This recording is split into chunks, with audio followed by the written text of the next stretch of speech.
Well, welcome everyone to this webinar. It's a great pleasure to be able to join with you today and talk about a really interesting subject. We've got a really full agenda, including feedback from the last board meeting 27, some inputs and insights from the GPIC 2020 meeting that happened earlier before the board meeting, and our GCF Insight, really focused on country ownership and project pipelines. So we're really looking forward to this time with you today, chance to ask questions, to interact with one another. It's great to see so many people posting who they are and where they're from on the chat.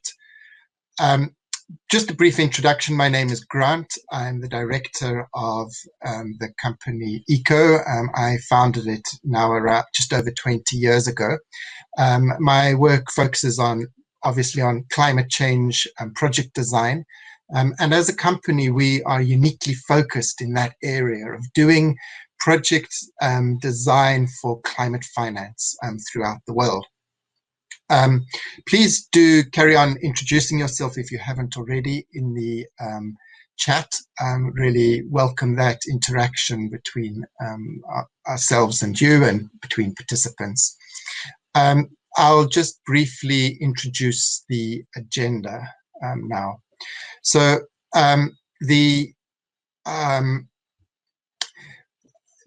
firstly, about polls. We have a number of polls that you will see on the tab that says polls.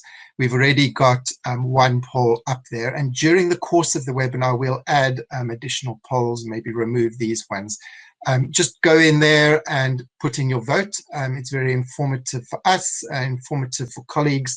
You just choose the option from the list, as you can see on the slide here, and respond to the various polls as you go along. We also will have questions and answers throughout the session. If you would like to ask a question, you can use the tab which is called Questions. Ask them whatever is on your mind at that particular time, type it in there, and we'll get to it later when we are doing a Q&A later. You've also got the chance of upvoting your favorite question. So if your question matches with someone else's, you click that upvote button and it'll bring it up to the top of the list, and we'll try and prioritize those questions as we go along.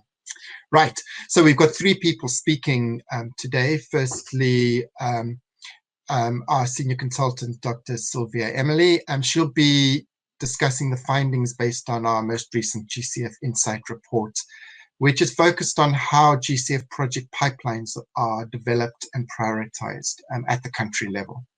Then we'll have input from our senior consultant, Imelda Phadtare, who'll be breaking down the recent takeaways from the GCF Private Investment for Climate Conference.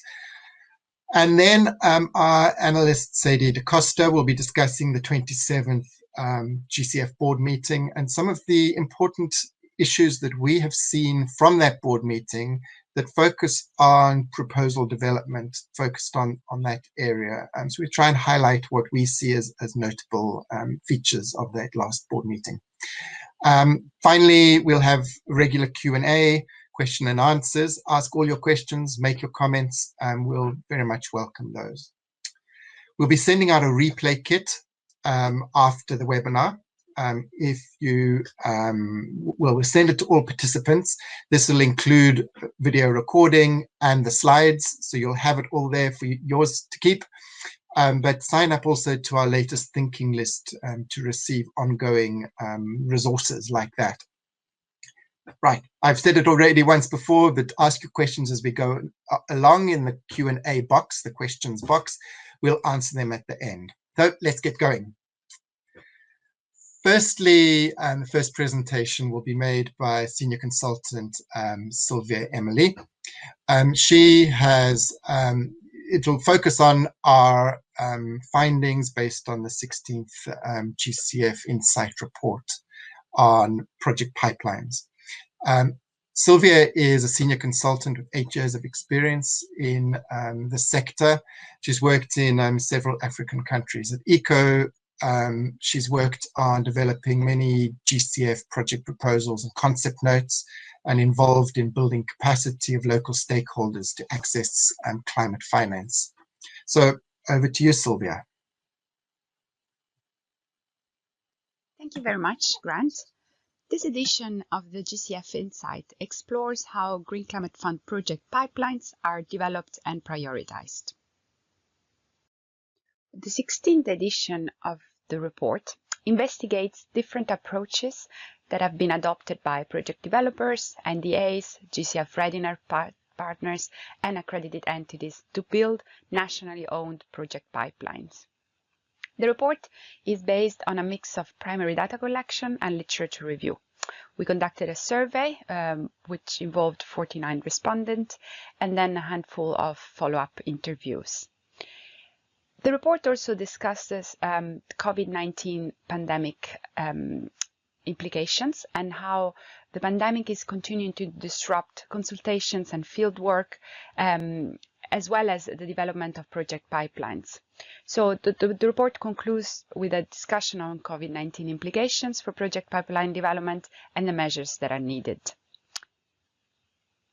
Also, as always, I should clarify that the GCF Insight is an independent eco-publication, so we do not speak on behalf of the GCF, and the GCF has not been asked to endorse either the survey or our report. So here is what we found. Well, countries are at different levels of the readiness with regards to GCF project pipelines development and with the prioritizations of projects.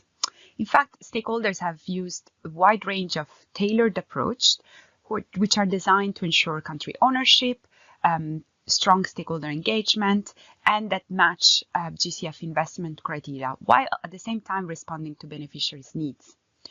So we have aggregated responses from the survey, taking into consideration the key characteristics and the starting point of the stated approach, and found out there are three main pathways for project pipeline development. The first one is a stakeholder-led approach, which is based on the bottom-up developments of climate project pipelines. The second one is a country priority-driven approach based on the national stakeholder, national documents and government priorities. And the third one is a climate data-driven approach based on the technical analysis and assessment that identify country needs.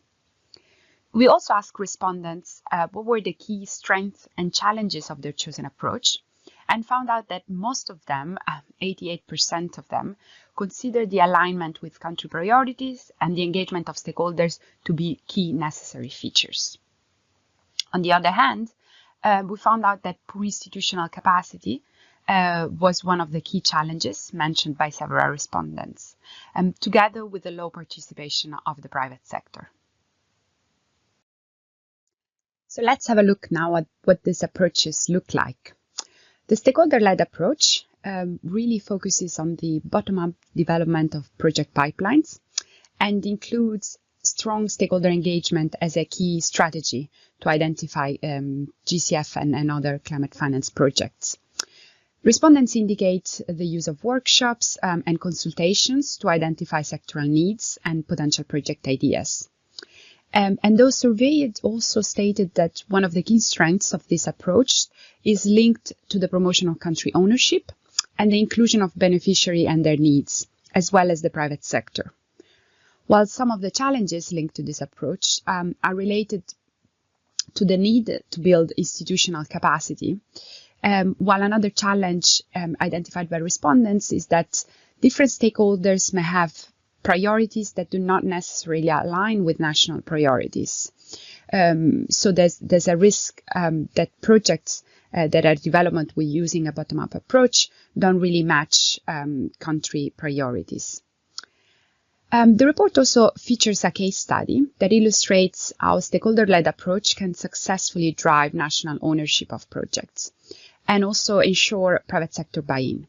So in this case, we described how demand-based approach was implemented through a call for project ideas, where public and private sector proponents were invited to submit project ideas, and then shortlisted project developers who were involved in capacity development to turn these ideas into GCF concept notes. The second approach described in the report is a country priority-driven approach, which really focuses on the key national strategic documents and also ensures that project pipelines are aligned with country priorities. So this type of approach really builds on the existing NDCs, national adaptation plans, SDGs, and other national strategic documents. Some of the respondents affirmed that the GCF country programs are the starting point for having a project pipeline. But it was also noted that climate project pipelines and climate finance plans should come before GCF project pipelines. In fact, one of the practical applications of this approach is the creation of a long list of potential projects that are based on the country action plans, for example, followed by matching exercise with the existing source of climate finance. And this approach clearly addresses country ownership and reflects the country priorities and the government priorities. But it may fall short in ensuring private sector stakeholders' involvement. And also, some of the challenges are related to building consensus among competing government priorities. The report also features a case study that highlights how a practical application of this approach. So in this case, we describe the prioritization of a pipeline of projects, where a development partner and the government decided to adopt a two-step approach. First, a top-down prioritization of sectors based on the country NDCs and the national plans, and then a bottom-up approach implemented through capacity development, which directly supported project developers in coming up with project concepts that reflect this sectoral prioritization and that reflect the country priorities. The third approach is the climate data-driven approach, which really focuses on scientific data and climate-related objectives. So some respondents suggested having climate vulnerability assessment, risk assessment, climate change hazard mapping, GIS, and other analysis to find potential sites and potential intervention. It was noted that the use of scientific research and data is just one of the steps necessary to develop GCF project pipeline. And a scientific approach can be used to prioritize projects against climate objectives. However, this approach may not necessarily promote country ownership or stakeholder engagement due to the basis in research and data analysis. In fact, some of the respondents mentioned that data analysis is just, again, one of the steps which should be followed by policy analysis and consultations with national stakeholders.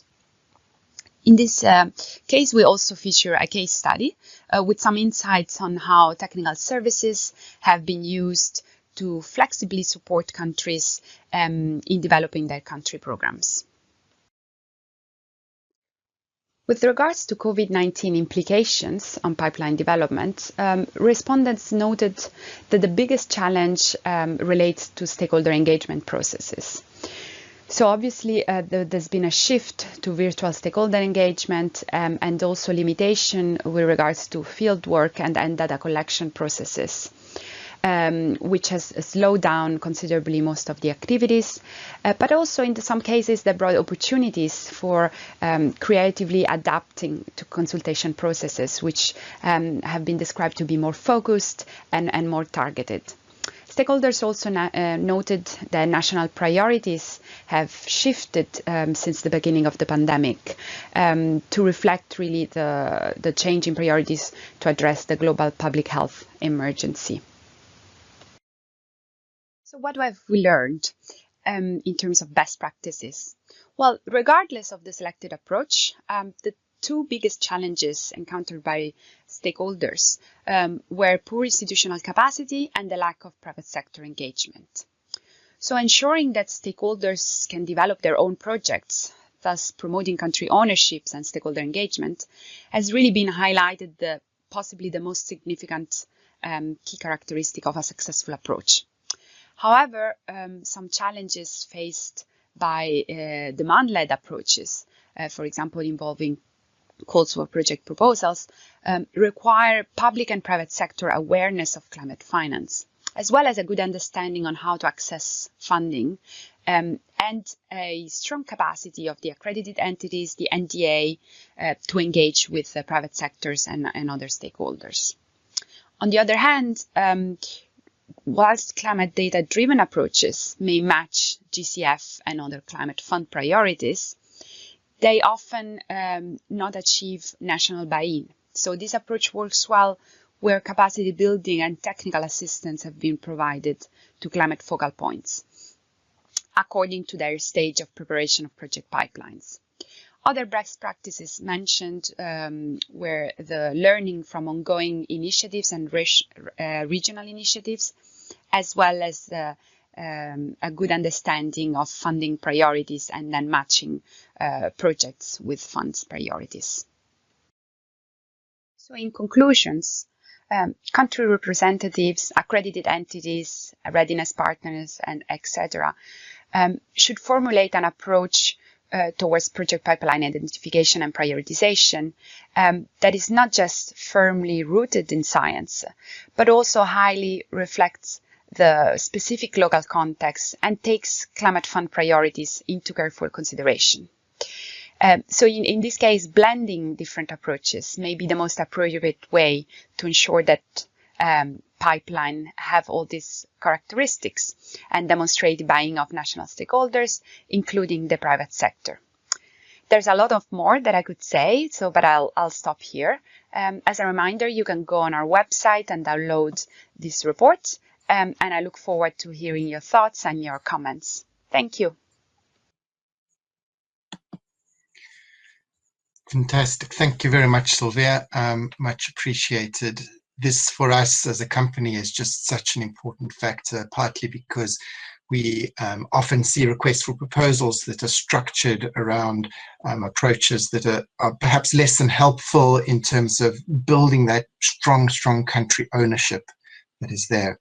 And we'll get to some of the questions. There's a few being posted onto the question tab very soon, but at the moment we'll just push forward, I think, with Mel's presentation about the private investment for climate conference, and we'll come to these questions at the end. So Mel is a senior consultant here in our team. She has worked over 24 years worth of experience in a really wide range of sectors, including water and food security, waste management, social and gender inclusion, adaptation and disaster risk reduction, and emergency and humanitarian responses, and brings us diverse background to bear in our project formulation work. Mel, over to you. Presentation. Thank you, Grant. Well, the third year of GPIC was like everything else in 2020, quite unique. This year saw the 3-day conference go virtual, with 8.5 webinar hours packed into 6 diverse sessions. This inclusivity of an online conference blazed a trail in attracting a record number of participants, up from last year's 728 in-person event to 2,200 online viewers, and similarly up from 100 countries last year to 132 tuning in this year. Attendees included sectors representing the private sector, institutional and multilateral groups, green banking, insurance, incubators, science and academia, as well as technical and financial experts in mitigation, adaptation, and this year, nature-based solutions.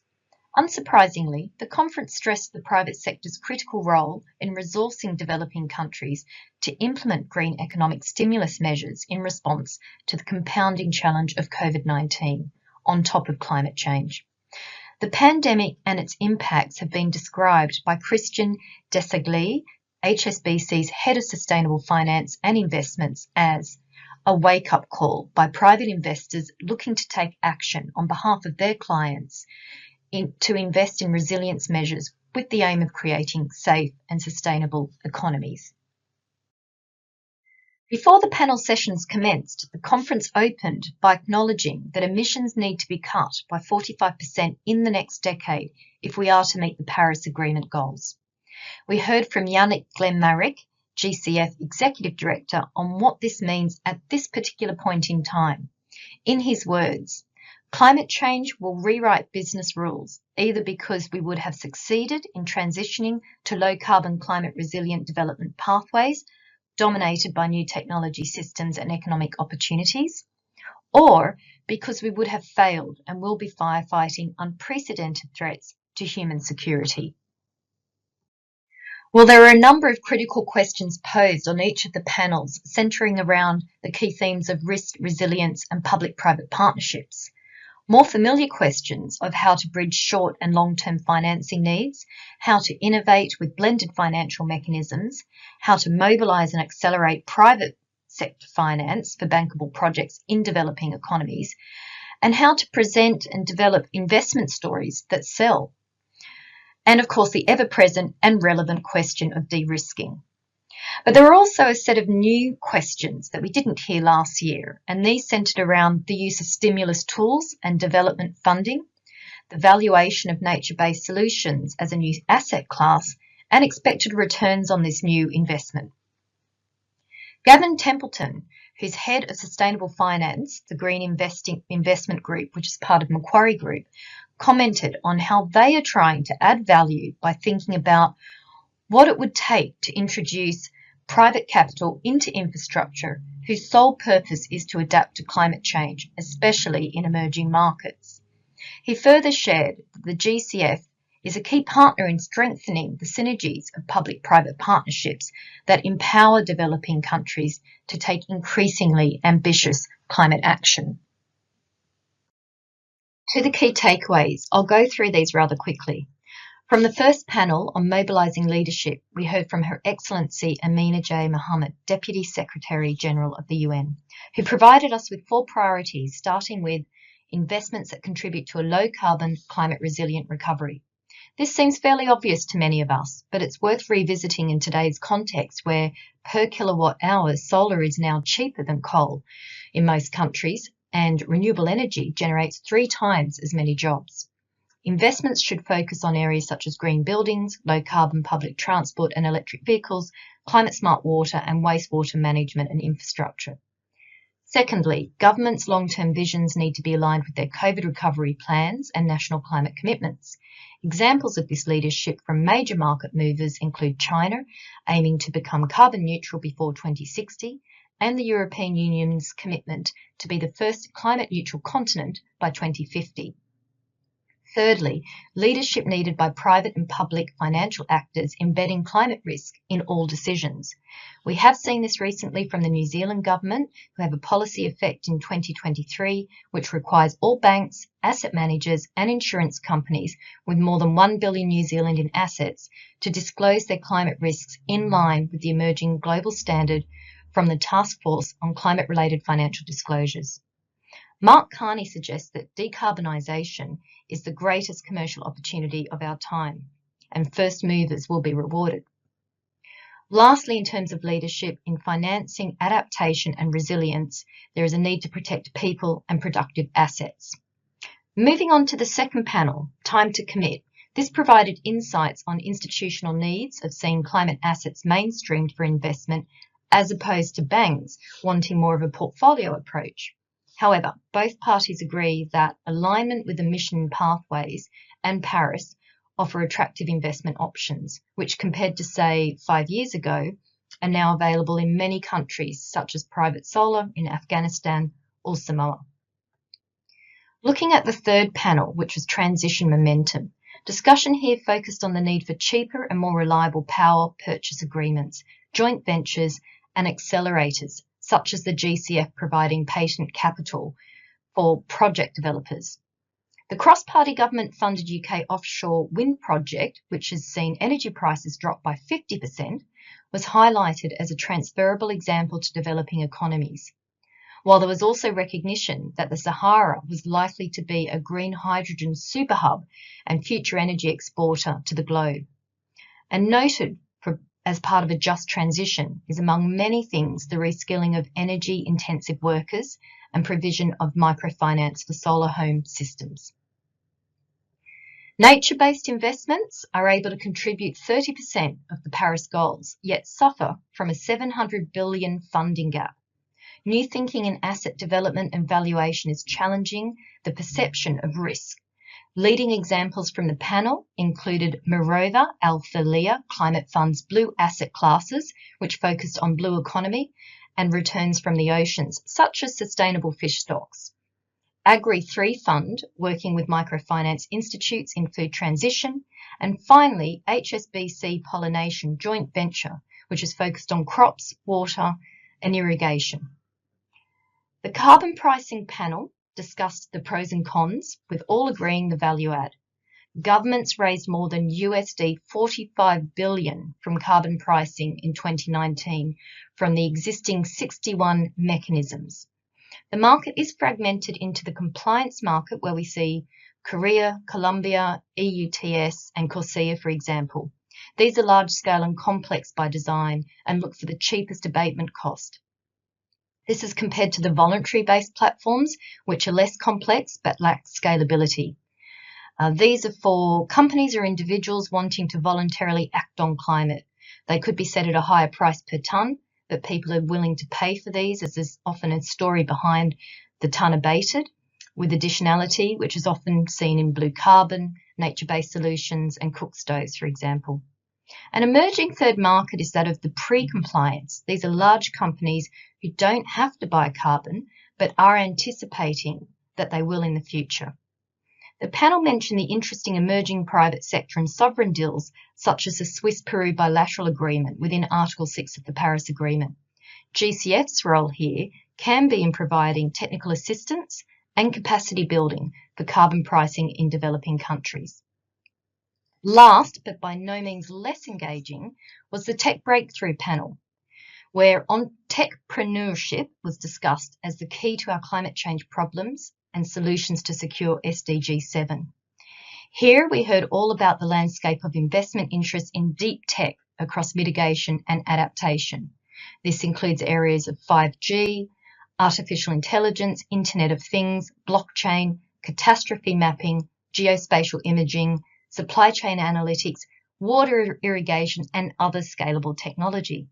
There are too many great examples to mention from here. However, two stand out with some lessons learned. Energy Vault, which is a gravity-based energy storage technology soon to be deployed, and Positive's Indian solar roof, Internet of Things pay-as-you-go system. A final comment from this panel sees a collaborative task force being formed. This is for Distributed Renewable Energy Certification, or DRECS, soon to be set up to accelerate tech further. Well, two key reports were mentioned at the GPIC and complement the discussions held. First, the GCF's report on the tipping or turning point, which notes that the globe has already heated to 1.1 degrees Celsius and outlines the risks that undermine green financial systems that limit responses. In addition to outlining the impacts of COVID-19 and access to finance for developing countries to take climate action, the report ends on an important note by looking at how to maintain climate ambition alongside COVID. Secondly, the World Bank's report on state and trends of carbon pricing outlines chapters on regional, national and subnational carbon pricing initiatives, carbon crediting mechanisms, international carbon pricing initiatives, and internal carbon pricing. Well, this brings me a close to the debrief on GPIC. It proved to be yet again another year of jam-packed ideas, thought leadership and reflection, given the changed worldview we're now all operating in. Above all else, it was encouraging to hear clear progress being made on the climate finance continuum. All of the webinars are available on the GCF GPIC website. Back to you, Grant. Thank you very much, Mel. Greatly appreciated. Sounds like a fascinating conference. So many people getting involved in it these days. It's really record blazing, and many very thought-provoking, interesting ideas about the financial climate finance landscape here. Well, thanks very much. We'll go straight on, and don't forget to ask questions in the questions section of the site, and we'll get to those. Some we may answer partially online and also get to them in the Q&A session that's coming up. We're now going to hear some insights focused on project formulation from Sadie DeCoste, and she's an analyst with our team supporting research around climate projects and policies. She's recently conducted research on national climate funds and anticipatory action for humanitarian crises. She's experienced with the SDGs, serving as a civil society advocate at UNFCCC negotiations, and working in the independent evaluation unit at the Green Climate Fund for a period. Sadie, over to you. Hello everyone, my name is Sadie and I'm an analyst at ECO, and I've been observing B27, the GCF's 27th board meeting, so I'll be going over a little bit of what I saw. B27 was a virtual meeting which took place from November 9th to 13th, all online because of the pandemic.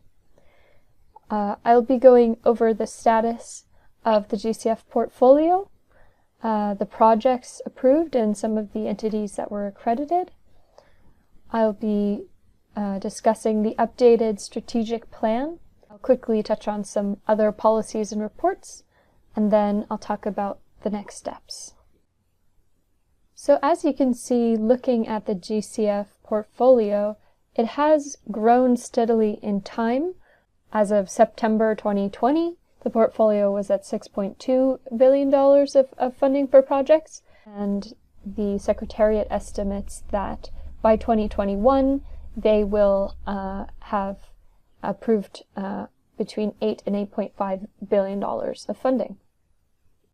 So looking at some key metrics in the portfolio, so far, not counting the projects approved at this meeting, 143 projects have been approved. Of those projects, 108 are actually under implementation, and of those projects, 88 of those projects have received disbursement of funding. And overall, the projects are supposedly averting 1 billion tons of CO2 emissions, benefiting almost 400 million people. And you can see that the GCF has also leveraged about $14.9 billion in co-financing. And here's a quick look at the distribution of that funding by sector. You can see that a large portion of the funding has gone toward energy generation and access.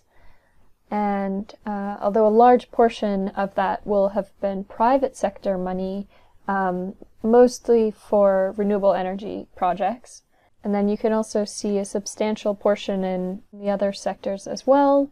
I think particularly there's a bit of a gap in transport funding. That's the least funded of the sectors. And also ecosystems and ecosystem services has also a bit of a funding gap there.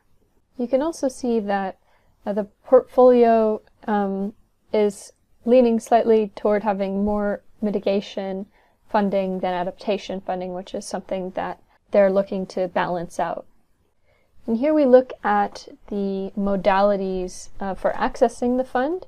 We see that the vast majority of funding has gone toward international access entities, and you can see that the top 5 recipients of GCF funding are international access entities, particularly with EBRD and UNDP, who have both accessed more than $1 billion, while direct access entities have accessed less funding, and that's something the GCF is looking to grow. So in terms of what happened at B27, there were 16 projects approved for a total of $1.01 billion. 6 of these projects were in the private sector, and 10 were in the public sector.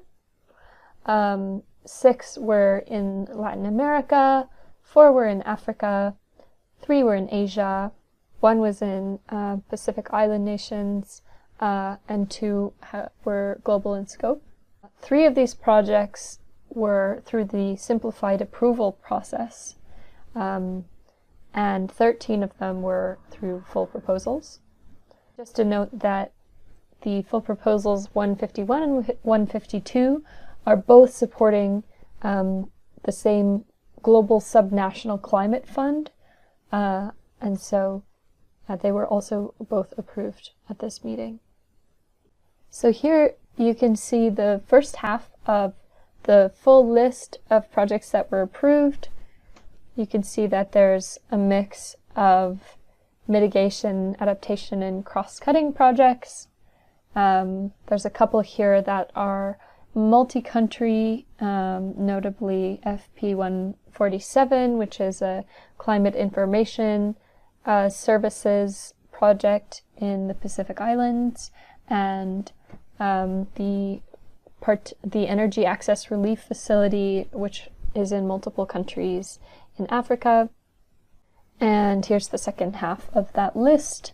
You can see there the 2 projects that are supporting the Global Subnational Climate Fund through technical assistance and equity, and our 3 simplified approval process projects are in Burundi, Liberia, and Sudan.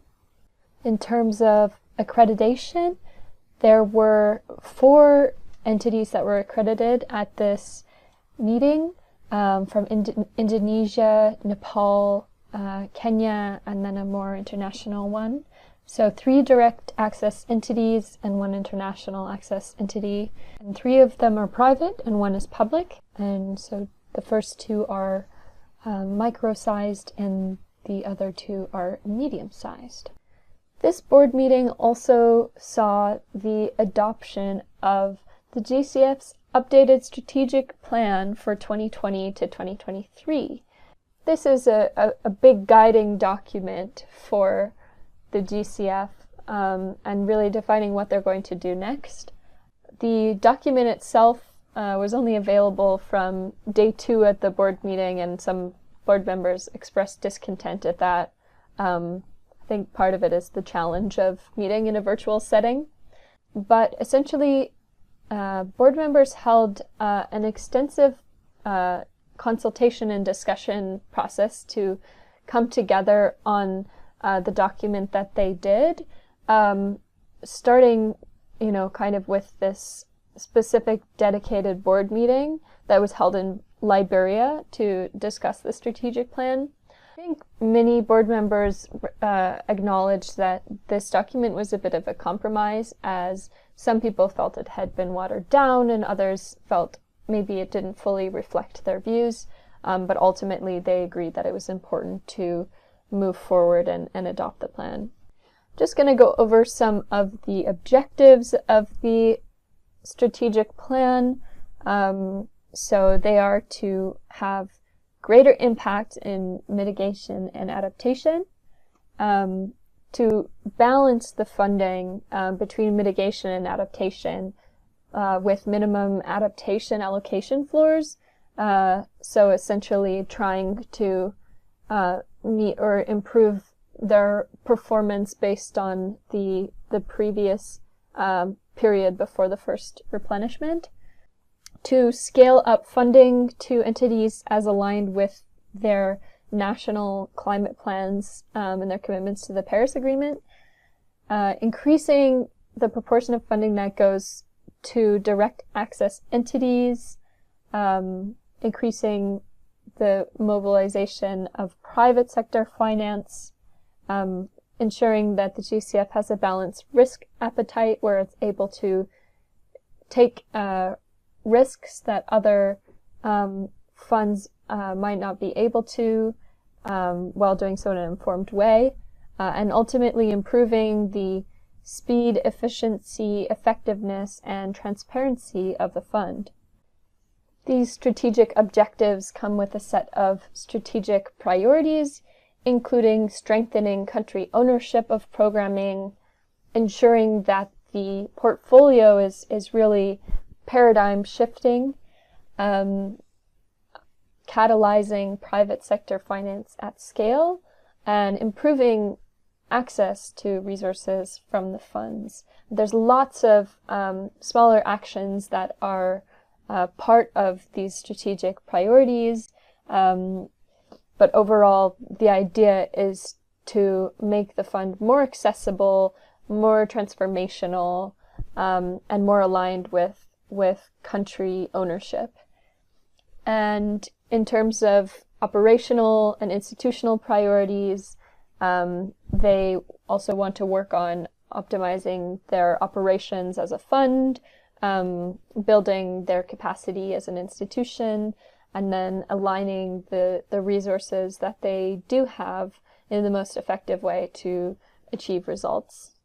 As far as other policies and reports go, there was an updated integrated results management framework that was brought forward at this meeting, but it was not passed as several board members suggested that they needed more consultation and they had issues they wanted to work through before coming to a decision, and so they pushed that item to the next meeting.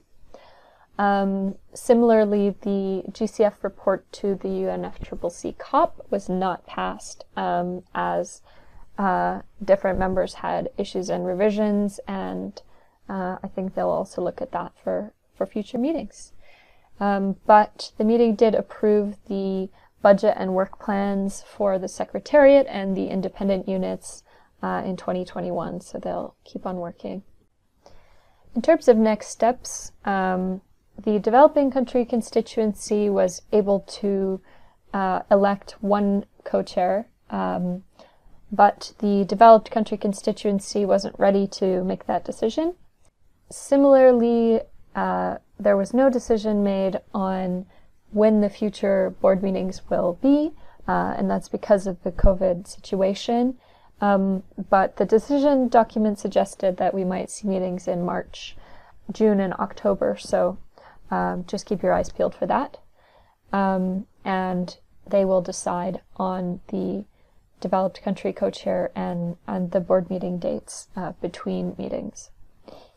So that's it for my presentation. Thank you so much for listening, and you can let me know later on if you have any questions.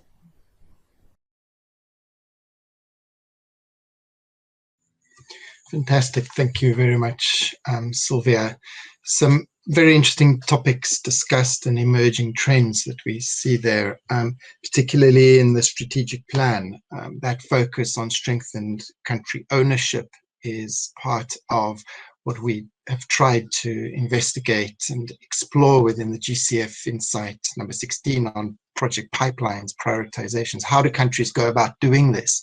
For us, as a company, we're really passionate about that, about how do we as an international consulting company, we make our money from helping entities, accredited entities design and develop projects. How do we ensure that there's a country ownership? We don't disenfranchise the people who really count, the people there on the ground.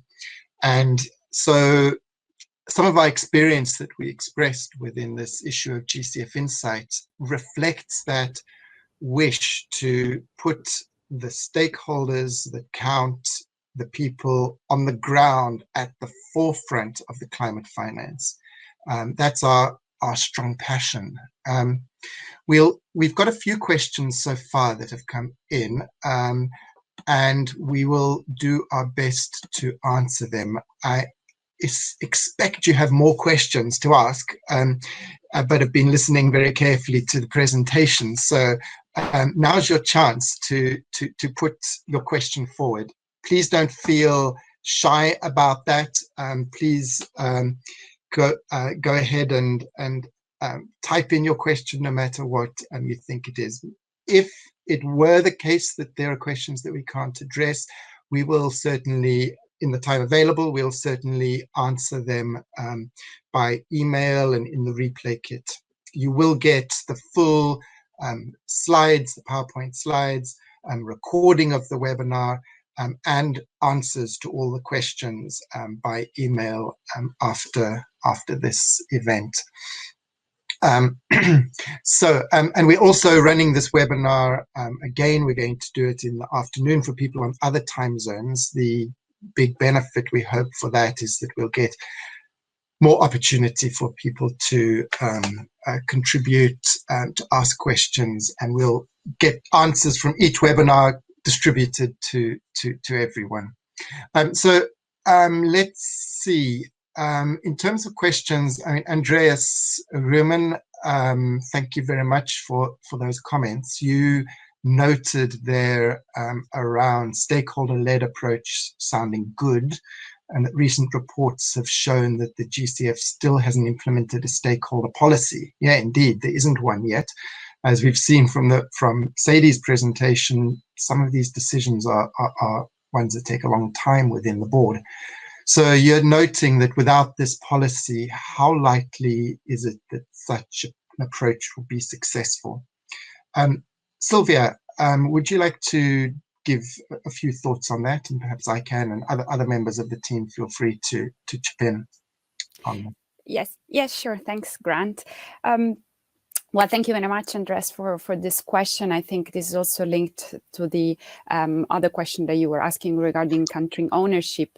I think that the presence of a policy, obviously, it would be a great thing, but that doesn't mean that without a policy, we shouldn't strive for having stakeholder engagement throughout the whole process. So we really see it in the work that we've been doing, how where there's a lack of stakeholder engagement, or when it's poorly done, simply the process of identifying projects and developing projects, it cannot be carried out in the same way. We found that there's a number of issues, for example, in not engaging the private sectors and not reflecting what the private sector needs are.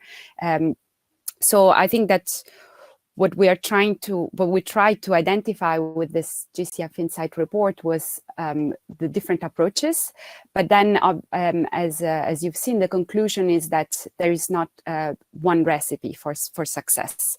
That all these approaches could be blended, could be combined. So a stakeholder-led one sounds great, but it needs to be combined with, it needs to be grounded in climate data. So it needs to be combined also with a climate data driven approach. And at the same time, it needs to be ensured that the priorities of the countries are taken into consideration.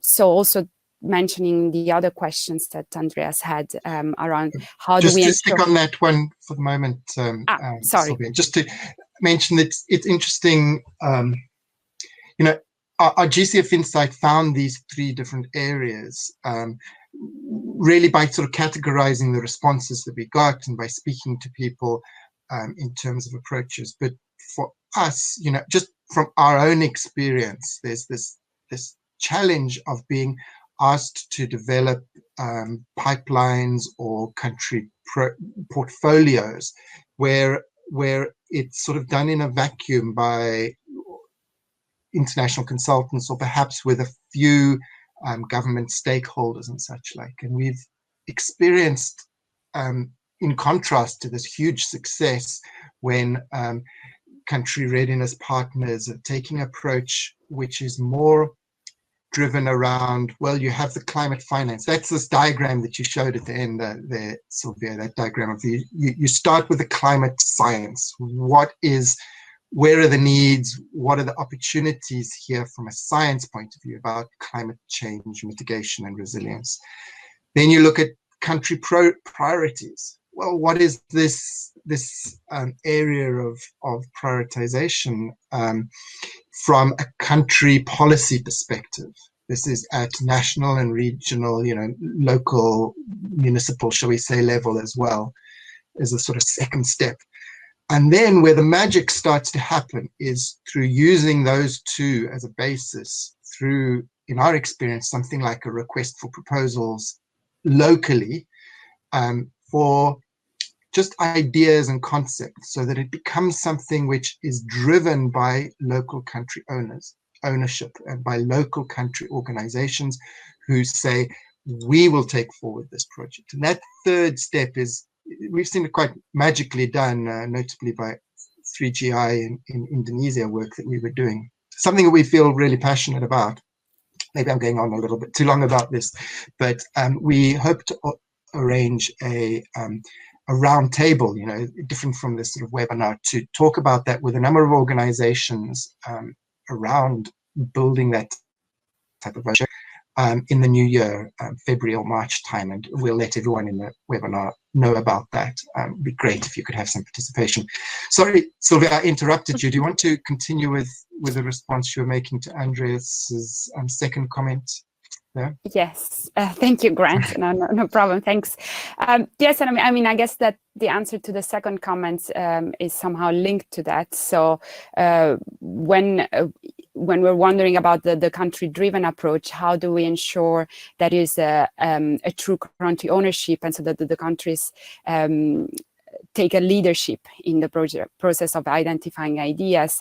And I think, as Grant was saying, really the first step is for ensuring that there is a meaningful contribution, a meaningful participation, is ensuring there is capacity of those stakeholders that need to be involved to be able to identify climate investments that make sense for the country priorities.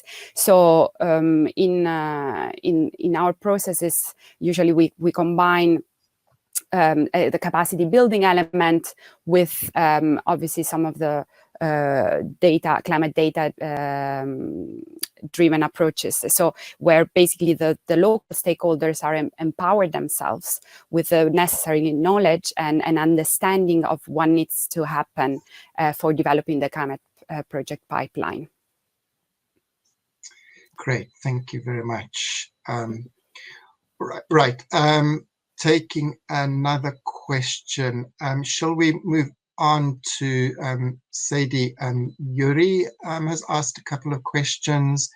I'll deal with the second one first, putting it there. I have a question to Sadie. Did you see concrete suggestions on how to reach the new strategic goals, or what implications should project developers look at? What did you see on that? Yeah. So yeah, I would say that actually it is worth taking a look at the updated strategic plan document itself. It's about 20 pages long, and it's got quite a number of suggestions, which I kind of wish I could have shared with everyone. But they do seem to be working on multiple things simultaneously, and I think one of the things that they're trying to do is become a little bit more hands-on in terms of capacity building and in terms of driving country programming and in terms of providing more resources for project development. And I think in addition, we see that there's sectoral guidance coming out from the GCF. So in each of the GCF strategic areas, they have produced guidance documents that are, I think, currently or soon open for comments from the public on, or pardon me, for, yeah. Yeah, this is the sectoral guidance you're talking about, yeah. Yeah, so essentially there'll be one for each of renewable energy, buildings and cities, health, etc., and those will provide guidance to project developers. Yeah. Yes, those will certainly be topic guidance. We've had a little bit of involvement in the renewable energy guidance being developed. In terms of the country ownership strategies and things like that, which are also part of that strategic plan, I guess that's part of Andreas's comment about no policy on that. So yeah, I guess that's a work in progress, and I guess that's part of the answer also to your other question, Yuri, where you said, were there new transparency tools that were discussed that support the suggested increase in speed, efficiency, impact, risk appetite, and transparency simultaneously? My guess is the answer no, but Sadie, what's your view on that? I actually think that there are some things coming out of the updated strategic policy that would that have like some concrete measures. One, for example, is that they're going to review the policies at the GCF. So I think, and some of the findings from the forward-looking performance review at the independent evaluation unit really do have some concrete suggestions as to what the GCFs should do. Of course, like it's up to them as to whether they actually take up those suggestions. One of the things listed in the updated strategic plan is to establish an online platform which will kind of transparently show the status of the portfolio and funding and disbursement. And I think overall, in terms of increasing efficiency, impact, etc., that more involved approach from the GCF Secretariat should help overall in building the capacity of all different kinds of stakeholders. Okay, yeah. I guess on one side, our view is always an optimistic, a really positive one that is there. I see Andreas has mentioned there, given it's already 2021, how likely is that GCF will meet those targets by 2022 when the next plan is supposed to be done. We already, time is marching on.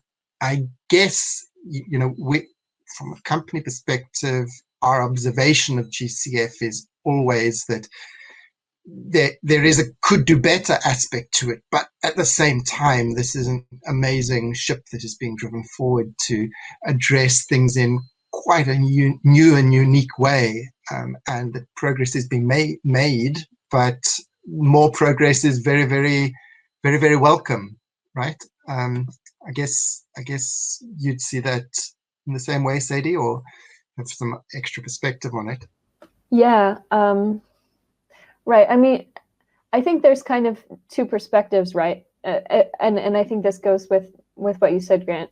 One is that look at what has been built at the GCF. I think that that we're on track to be dispersing $8 billion, by next year. I think that can be seen as a success, and at the same time, there are all these areas where we see that direct access entities have challenges accessing the fund, and we see long times between project development to project approval and disbursement. So I can't give you a forecast, but I think it's that cautious, optimistic, while also being critical perspective that is the balance you have to take.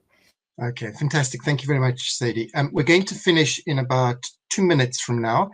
I just want to give a word to Mel. Mel, you mentioned last year in Sondo at the GPIC, there was quite a focus of working towards equalizing the mitigation adaptation investment split. And we've seen still this big discrepancy. Was it 61% in Sadie's presentation of mitigation versus the adaptation side of things? What are your thoughts following this year's conference at the GPIC on that same topic? Right. Just a couple of words. I'm sorry to give you a big topic in a short time. No, I can be very quick. I think it builds on what Sadie's just presented to everyone, and your comment about our positive and optimistic but yet critical approach.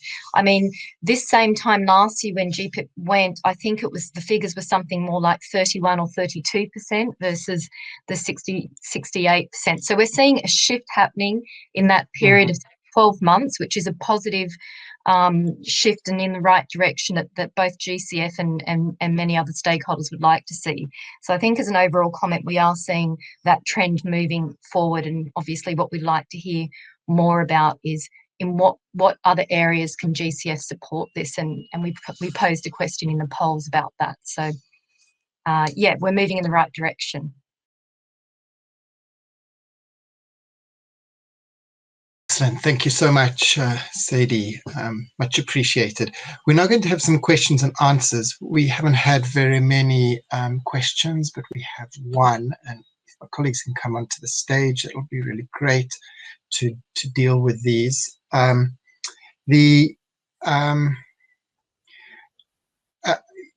If you come up with questions as we're going, please do just type them in there. I'm going to assume that you've been so interested in the content that you have not yet formulated your questions, or that it's been so clear that there's been no questions to ask, one of the two. But we've got more than enough to talk about. And I'd like to start off with you, Silvia, and your presentation about country ownership. Andreas Romero, hopefully I'm pronouncing that right, Andreas, has written here. He said this question is more about project portfolio management and optimization after prioritization. Usually there are frequent changes and adjustments coming from revised country policies, stakeholder raising expectations, and new and updated climate data available. I guess the question here is what do you do about that? What does it actually mean when there are revisions coming along the process? And I guess subtext here is that these processes often take a very long time, and therefore new insights come up, new thoughts, new approaches. What's your view on that, Silvia? Thank you, Grant.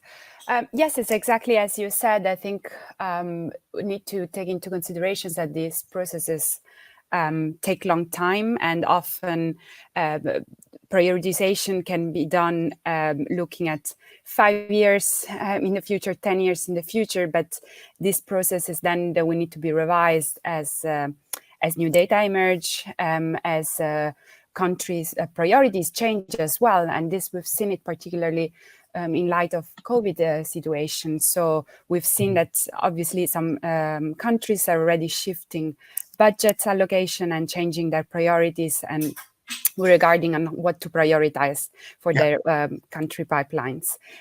So as I think as one of a question to this, an answer to this question is really perhaps the best approach is to continuing engaging stakeholders and ensuring that the process of prioritization and management of the portfolio is always participatory, that takes, so in a way that takes into consideration the changing priorities of different stakeholders, both governments, but as well as private sectors, and other climate stakeholders involved into this process.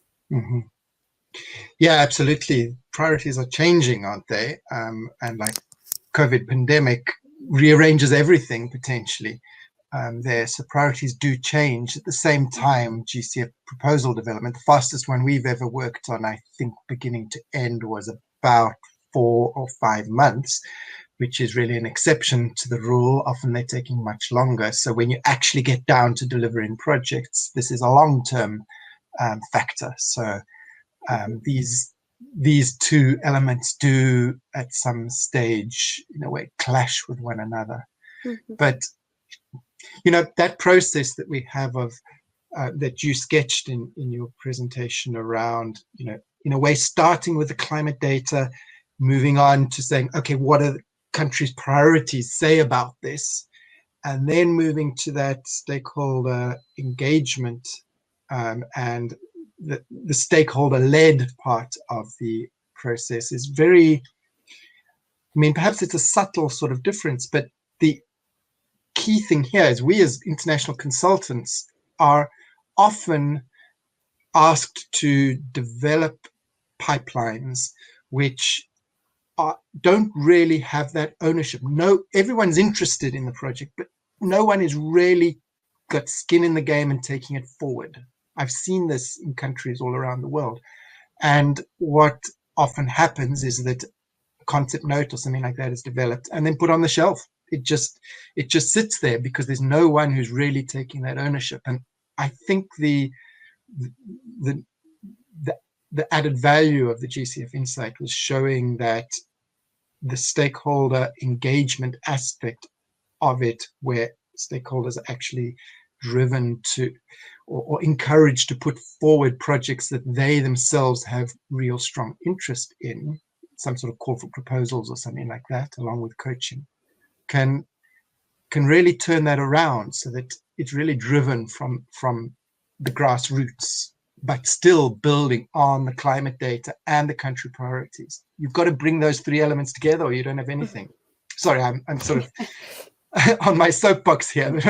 Sylvia, perhaps you want to comment about my soapbox, and then we'll move on to the next question. Yeah, no, I think that's exactly it, Grant. And perhaps we shouldn't see this process as a linear path of like starting from point A, arriving at point C, but it's really an iterative process. So starting with climate data, going through country priorities, stakeholder engagement, and then updating and renewing these processes.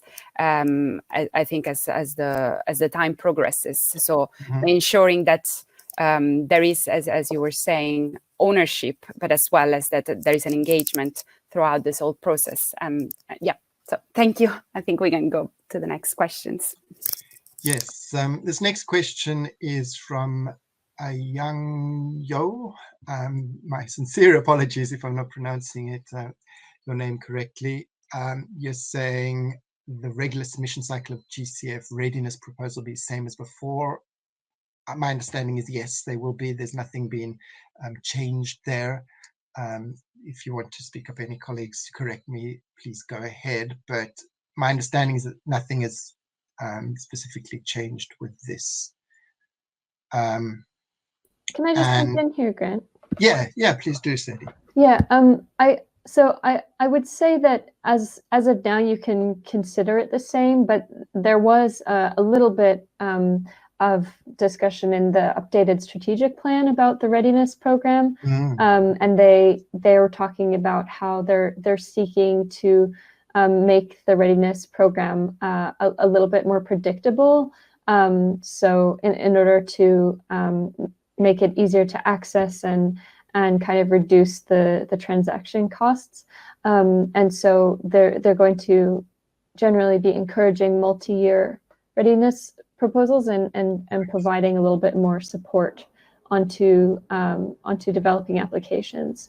So I wouldn't say necessarily that the funding cycle changes fundamentally, but I think should this strategic plan be executed adequately, then in general, applicants should see a little bit more support and ease of access for that.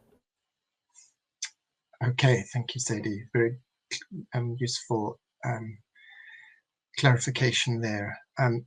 Okay, that strategic plan is very interesting, and we will give the link for that as well and send it round with the replay kit that we send. Sakib Haq, you have asked, how do we get donors, governments to be less risk averse, to try more innovation in climate action, specifically in fostering locally led actions? Great question. Do any of my colleagues want to have a go at giving an answer here?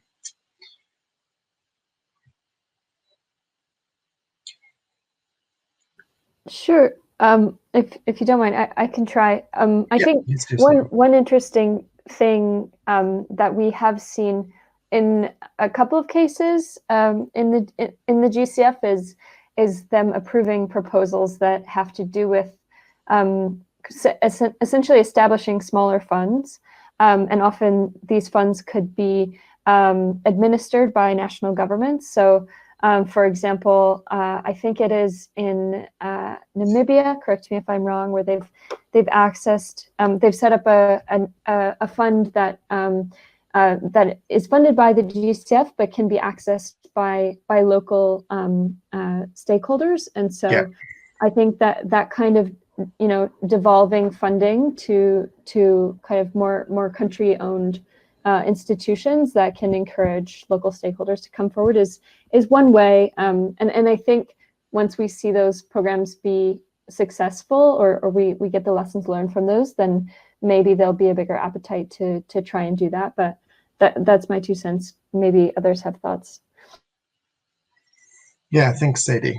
I think you're right there. I mean, this sort of devolution doesn't happen easily, and even though the GCF we saw in that strategic plan you presented is talking about this risk, addressing this risk averseness issue, that the appetite for accepting risk is got limits, and that's because GCF is managing large quantities of donor funding and needs to do proper due diligence on it. So that is the tension that they're in, to get that balance between things. But we as a company are really convinced that local ownership, locally led, is absolutely key to it, and a key to success, key to driving forward agendas.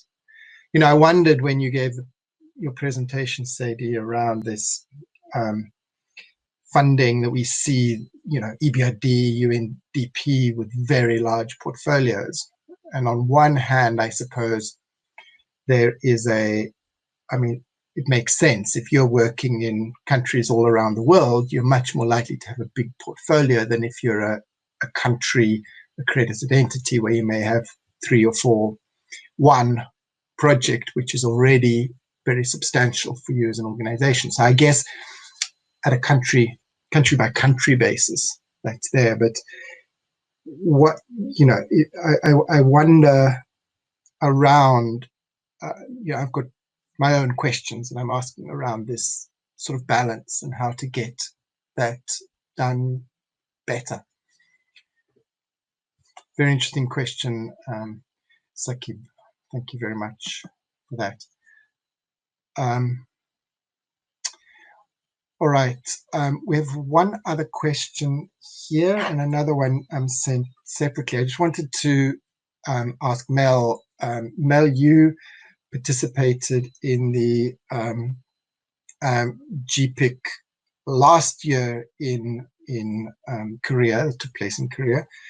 And at that time, you talked about this balance between adaptation and mitigation. And we also saw Sadie talking about it, and the portfolio that is 60% mitigation or something like that in terms of the portfolio. Where, what do you think how to put it? What are your thoughts really following this year's conference on that same topic? Yeah, thanks for the question, Grant. Well, as I shared, there's quite a lot of material covered and quite a focus this year on the nature-based solutions and the COVID Build It Back green recovery kind of process, which was, as I said, quite distinctly different from 2019. I also think in 2019, the figures were quite different also. It was something like an adaptation focus of about 33%.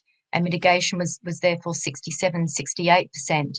And as Sadie just shared with us, those figures have shifted in the adaptation direction, which is part of GCF's ultimate equaliser plan of a 50-50 balance. So we are seeing more of a 39% adaptation and a concentration therefore of 61% onto mitigation. And there's a number of new areas that need exploration, and that's why these GPICs are so important, to have organisations coming out and sharing the pilots that they're working on and the types of different blended investments that they're looking at in areas like climate information systems and livelihoods, blue carbon, as I mentioned, and the ecosystem services that need quite a bit more investment. And food systems are quite large as well, particularly with a lot of developed countries now shifting to vegetable-based diets and looking at what's on the plate, for instance. Yeah. So yeah, I think we're really, it appears they're moving in the right direction towards the equalisation of the portfolios. Okay, thank you very much, Mel. Right, so our time is pretty much up. I'd like to ask you, we're going to put a little poll on to ask what you thought and how helpful you found today's webinar. Please head over to the polls as soon as that is launched in a couple of seconds. I'll let you know. for the questions, we see, I see that Andreas, you've just asked an additional one, and we haven't dealt with Ayang's other question really. Said he's going to type a response there. Andreas, you've said how to mitigate the previous mentioned risks of producing development-oriented projects. Wow, that's a great, interesting question. I think in the interests of time, because many people have to leave now, we're going to answer that by email. Maybe my colleagues agree with me on that. But please do write to us. I've seen that, Kim, you've written about the Hydromet work that you're doing, the Hydroinformatics Center. We're doing some related type of work as well. Please do connect with us. You'll see our email addresses here. And thank you so much for your participation. Yes, the poll is live. Please go there and let us know what you thought of it. We'd be really appreciative. And thank you so much for participating. We'll send around the replay kit containing the slides, the recording, and responses to question, including the additional question you asked, Andreas, there. We'll be very happy to correspond with you by email or set up a call and something like that. We really appreciate your participation today. It's been a smaller group, but nonetheless very interesting and useful for us, because we split the webinar into two. I guess that's part of the effect of doing this. Thank you so much for participating, and please do connect with us in all the different routes. Follow us on social media and through our website, and writing to us by email. Thank you very much for your time. It's great to have had this time with you. Thank you. Bye, everyone. And actually, just before I get stopped, just to say a big thank you also to the team that put this together, to Silvia, to Mel, to Sadie, thank you so much. And thank you also to Mariella and Jessica, who in the background have been making everything work so smoothly and efficiently. Really great big thank you to all of you. And once again, to you for participating. Thank you very much. Thank you. Thank you very much, everybody.